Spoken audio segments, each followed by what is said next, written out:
question for corporate slash HR TikTok. So when I first started this job, I work for a corporate company and we are on a hybrid schedule. It's 6 days a month that you have to go into the office. Recently, with this whole wave of, everybody's going back in the office, my company has decided to do 9 days a month in office, which is fine and dandy, except for the fact that I live an hour and 20 minutes away from the office, which is awful. So as a solution, there's another woman in office that works in the town next to me. So we were like, hey, can we meet up and ride together? Sure, no big deal, okay? Just as a backstory, me and this woman worked together back in 2018 for a year or two, and then I pretty much have only seen her once since then until this past summer. I was able to put her name down on the application to get the job, but this company is always in desperate need of hiring people, but we are in completely different departments, so we don't even see each other.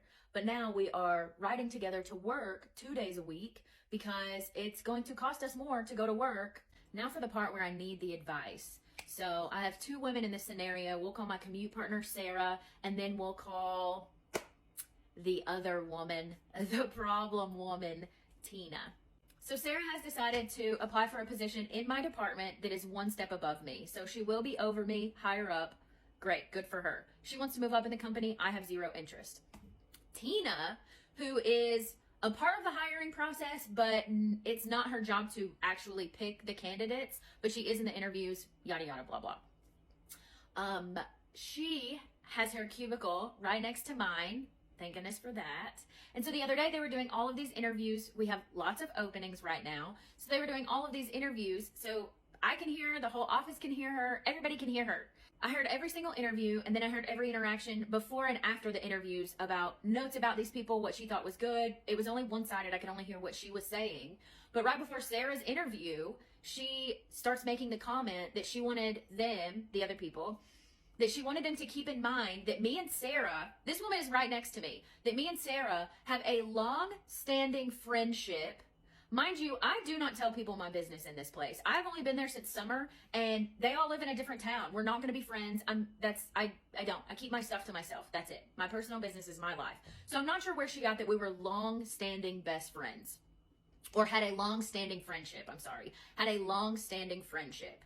So she says, I want you to keep in mind that they have a long-standing friendship. And even if this person is the most qualified and deserves the job, you should keep it in mind that they have a friendship. Now, I'm not saying that you can't be friends in the workplace. Tina, that's exactly what you're saying. You are literally, those words are coming out of your mouth. And then she proceeds to say, well, they wouldn't let my daughter work in the same department as me. No, duh. She's your daughter. Mind you, my mind is just blown because this woman is literally sitting right next to me having this conversation. I probably should have said something at that point, but I am one to just mind my own business, except when I'm not minding my own business. So whatever, here we are.